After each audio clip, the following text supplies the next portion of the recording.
उसे अपनी नई जिंदगी समझूंगा। बस भगवान से यही प्रार्थना करता हूं कि हे ईश्वर, तूने मुझे दुनिया की तमाम दौलत दिया है, नहीं चाहिए मुझे दौलत, उन्हें दे जिसके पास नहीं है, मुझे तो सिर्फ ये शक्ति दे, वो शक्ति दे भगवान कि जब तक मैं इस न्याय की कुर्सी पर बैठकर न्याय करता रहूं, मेरी कलम से कभी कोई अन्याय ना हो। बस यही तेरी शक्ति दे भगवान मुझे, मेरी कलम की, मेरी कुर्सी की और मेरी लाज रखना पड़ा।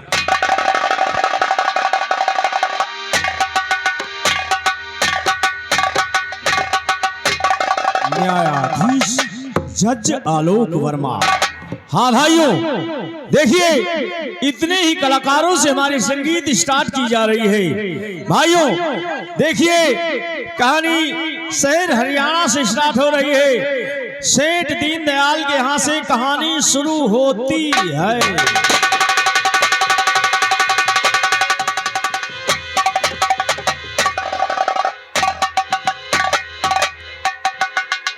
चलता हूँ, बैंक से 50,000 रुपए निकलवाऊंगा और दुकान का कारोबार आगे बढ़ाऊंगा। हाँ भाइयों, कहानी पर ध्यान दीजिएगा। कहानी की शुरुआत हो चुकी है। इधर देखिए, सेठ दीनदयाल बैंक जा रहे हैं कुछ रुपए लाने के लिए, और इधर शंकर दादा हमेशा उसी बैंक के दाएं बाएं लगा रहता है। जब भी कोई मोटी रकम लेकर निकलता है तो उसे छीन लिया करता है, और अगर ना मिले उसे ना मिले तो किसी किसी को उसने जान से मार दिया है। शंकर दादा उस सेठ के पीछे लग गया।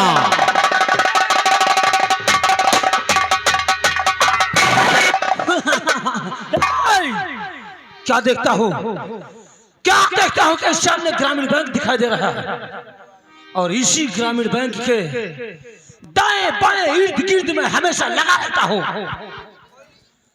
जब भी कोई इस बैंक से कैश लेकर निकलता है तो मां कसम मैं उसे छीन लिया करता हूँ। क्या देखता हूँ कि मेरे सामने सेठ 50,000 का विड्रॉल भरकर और कैश लेकर बैंक में इस तरफ को जा रहा है। ठीक है, मैं चलता हूं, इस सेठ से बैग मांगूंगा, अगर सीधी तरह से दिया तो दिया, नहीं तो मां कसम मैं इसे गोली मार दूंगा।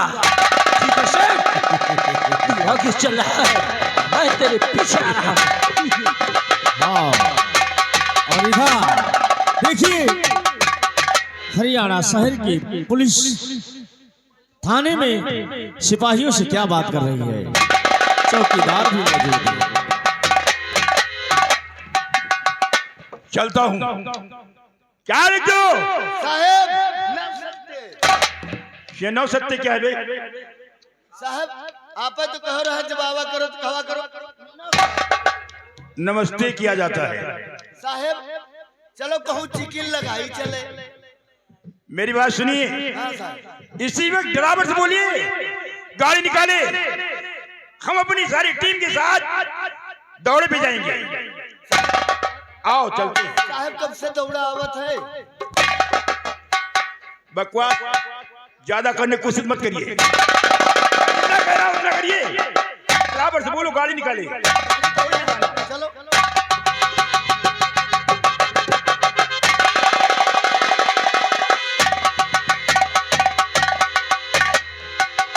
मैंने बैंक से 50,000 निकलवा लिए, अब चलता हूँ दुकान का कारोबार आगे बढ़ाऊं, क्योंकि दुकान में कुछ कमी आ गई है।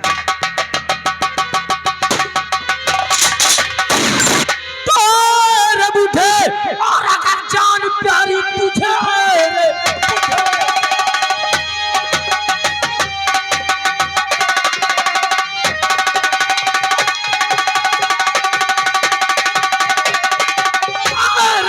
अगर जान प्यारी तुझे, सीधे चुपचाप यह बैग दे दे मुझे, जिंदगी वरना बर्बाद और कर डालूंगा, मार गोली तुझे भेजूं उनके कदम।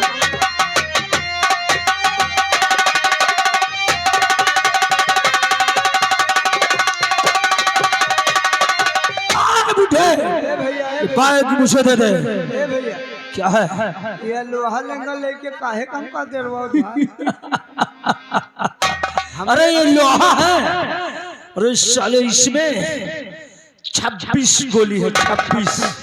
भैया गोली तमाशा बांध नहीं ने हमें लेके कुछ नहीं, बहुत भी गरीब मन नहीं है। क्या कहा? कुछ भी नहीं है, हमें लेके कुछ नहीं, कुछ भी नहीं है। अरे कुछ नहीं। अरे शंकर दादा की नजर, शंकर दादा की नजर कभी धोखा नहीं खा सकती है। तू कहता है साले इसमें कुछ भी नहीं है। अरे मेरी आंखों के सामने इस बैंक में रुपया ठूस ठूस के भरा और बैंक से लेके तू इस को आया है, तो कहता कुछ भी नहीं है। कहता मुझे ये बैग तुम्हें नहीं दूंगा, नहीं देगा। मेरे जीते जी तुम इस बैग को छू भी नहीं सकते। तेरे जीते जी मैं इसे छू नहीं सकता। अरे तो शंकर दादा मारने में देरी कहाँ लगाता है रे? चल जा तू मिल के लगा।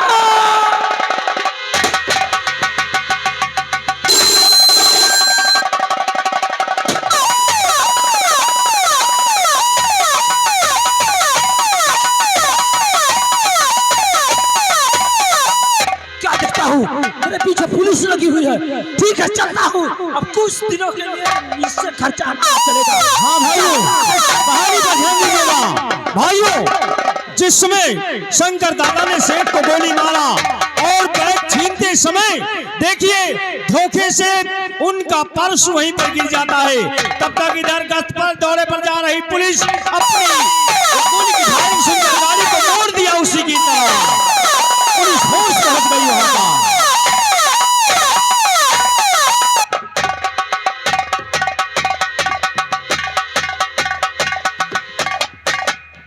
क्या देखते हो? कहीं फायरिंग आवाज हुई? साहेब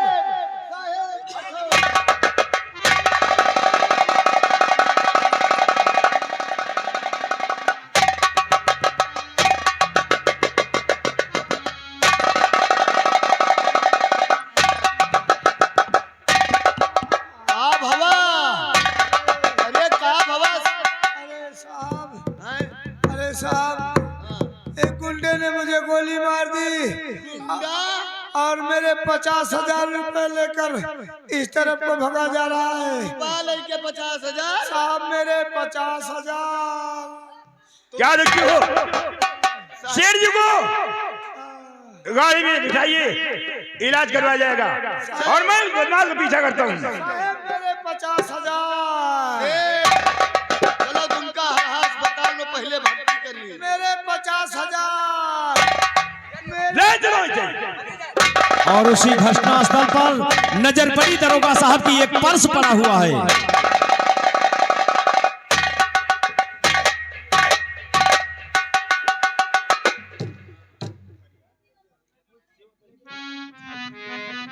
काम करिए, अब इस पर्स को और फोटो को चलो सेठ जी को दिखाता हूँ।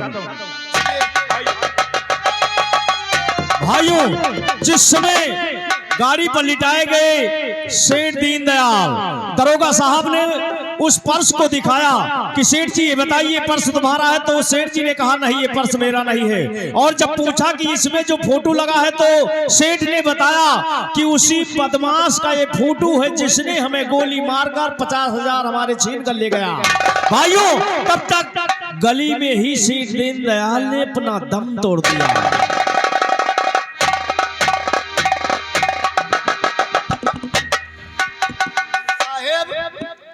सेठ तो मर गए, लेकिन वही कहीं की पर सामान है या वही गुंडा बदमाश का है। एक काम करिए, हाँ साहब,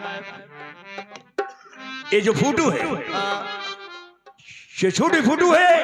इसी छोटी फोटो से बड़ी फोटो निकलवाकर चौराहे पे, बस स्टॉप पे, हवाई अड्डे पे, शहर के कोने कोने पे, रेलवे स्टेशन पे, यहाँ तक फोटो थाने में लगवा दिया जाए साहब और पेपर में गजट करवा दिया जाए। गुमटी में लगवा दे फूटू। कहीं लगवा सकते हो, इंसान की नजर पड़े उस पे कि ये फला की फोटो है, वो दिखेगा। आओ चलते हैं। चलिए बड़ी फूटू करवा।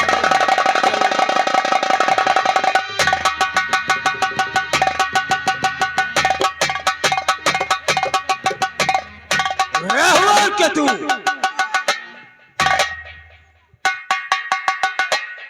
ये बताओ ये क्या है बे?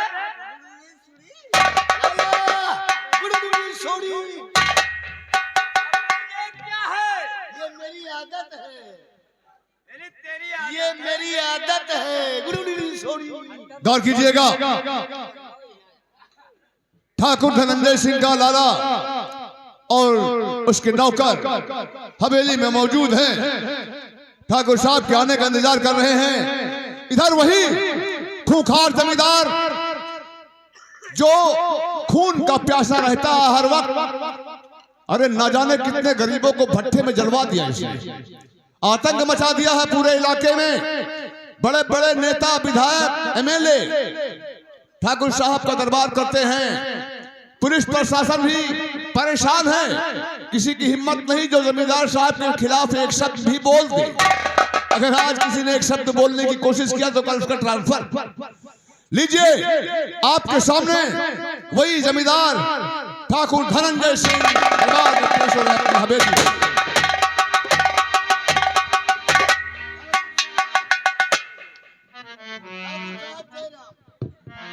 राम राम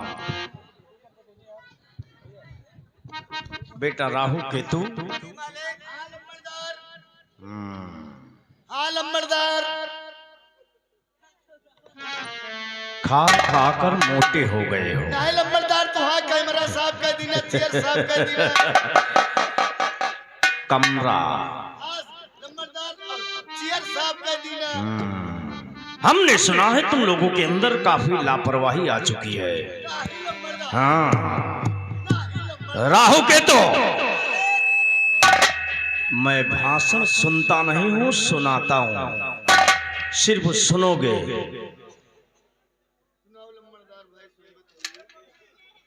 लाला के आ जाने पर कमरे की सफाई होती है, लाला के पहुंचने के बाद चेयर की सफाई होती है। राहु और केतु, ये ठाकुर की गुलामी है, किसी बनिए की नौकरी नहीं। यहां गुस्ताखी की सजा मौत है। इसलिए अगर ठाकुर की गुलामी पसंद नहीं है तो छोड़कर इसे किसी बनिए की नौकरी कर लो, तुम्हारा फायदा होगा। अगर ठाकुर की गुलामी करना है तो हमारी बातों पर गौर करो। अगर हमारी बात अपनी खोपड़ियों में बसा कर रखोगे बेटा तो कभी धोखा नहीं खाओगे। एक कहावत कही गई है कि ठाकुर माने आएगे से और विप्र माने खवाए से, और लाला माने लिहे दिए से और सूद माने। अगर हमारी बात अपनी खोपड़ियों में बसा कर रखोगे तो कभी धोखा नहीं खाओगे। लाला कहिए ठाकुर। ये बताइए अब तक कितने किसान कर्ज के रूप में कितना रुपया ले जा चुके हैं? ठाकुर साहब अपने आप से कर्ज के रूप में 2.5 लाख रुपए ले जा चुके हैं, और उनके कागजात वो मेरे पास है। लाला कहो। ये बताइए अब तक कितने किसानों की कितनी जमीन अपने पास गिरवी के रूप में आ चुकी है? ठाकुर साहब अब तक किसानों की जमीन आपके पास 500 बीघे आ चुकी है, और उनके पेपर? उनके पेपर मेरे पास है, वो भी अंगूठा सहित। शाबाश लाला। लाला कहो। अगर कोई भी किसान कर्जा लेने के लिए आता है, अगर 10 मांगता है तो 20 देने की कोशिश करो, लेकिन अंगूठा लगवाना मत भूलिएगा, क्योंकि किसानों की सबसे बड़ी कमजोरी उनका अंगूठा ही होता है। अगर इसी तरह सारे इलाके के किसान अपनी जमीन हमारे यहाँ गिरवी रख देंगे तो हम उन्हें समझाएंगे कि ठाकुर की गुलामी क्या होती है। क्यों नहीं ठाकुर? और आज सारे इलाके में ऐलान करवा दिया जाए, सभी किसानों की फसल कट कर उनके घर पहुंच चुकी है। ऐलान कर दो सारे इलाके में कोई भी किसान अपना अनाज लेकर शहर की मंडी में बेचने के लिए नहीं जाएगा। सबकी खरीदारी होगी हमारे यहाँ, वो भी कम रेट में, ताकि जब सरकारी भाव आएगा तो हम उसे ले जाकर सरकारी मंडी में अच्छे भाव में बेचेंगे। इसलिए आज ही ऐलान कर दो, अगर हमारी बातों का कोई उल्लंघन करे या उंगली उठाए तो उसके हाथों को काट दो। नजर उठाने की जरूरत करे तो उसकी आंखें निकाल लो, सर उठाकर चलने की जरूरत करे तो कसम है चुटिया की, हम तुम्हें छूट देते हैं, उसके सर को कलम कर दो। ठाकुर साहब, आपका रियासत के किस किसान की औकात है कि जो कि आपके साल के खिलाफ आवाज उठाए? अगर ऐसा करने की जरूरत किया तो मैं उस शराबजादे को चिल्ला जमीन में दफन। हाँ लाला, अगर कोई नजर उठाने की जरूरत किया तो उससे पहले हम ससुरे को पकड़कर चुटकियों में मसल देंगे। क्यों नहीं? अभी थोड़ी देर पहले प्रमुख जी का फोन आया था, हम उनसे मिलने के लिए जा रहे हैं, जब तक वापस न लौटे अपने इनाद के भी सारे आदमियों को फैला दो, सख्त नजर रखें, कोई भी किसान शहर की मंडी की तरफ जाना नहीं चाहिए। ठीक है ठाकुर साहब, आपके कहने के मुताबिक हम काम करेंगे।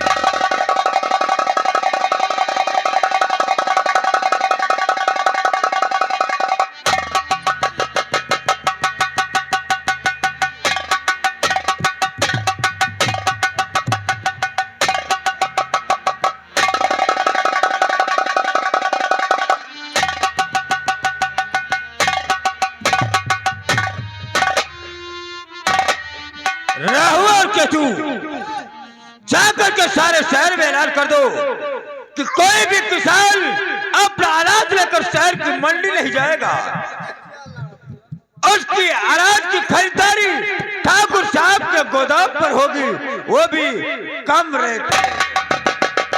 चलो हम ऐलान सारे शहर में ऐलान कर दिया जाए।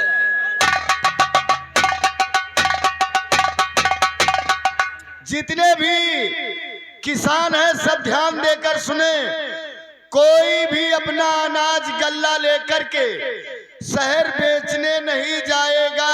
शहर के मंडी में जो भी किसान बेचेगा अनाज तो हमारे लंबरदार के गोदाम पे, वो भी कम रेट में, वो भी कम रेट में।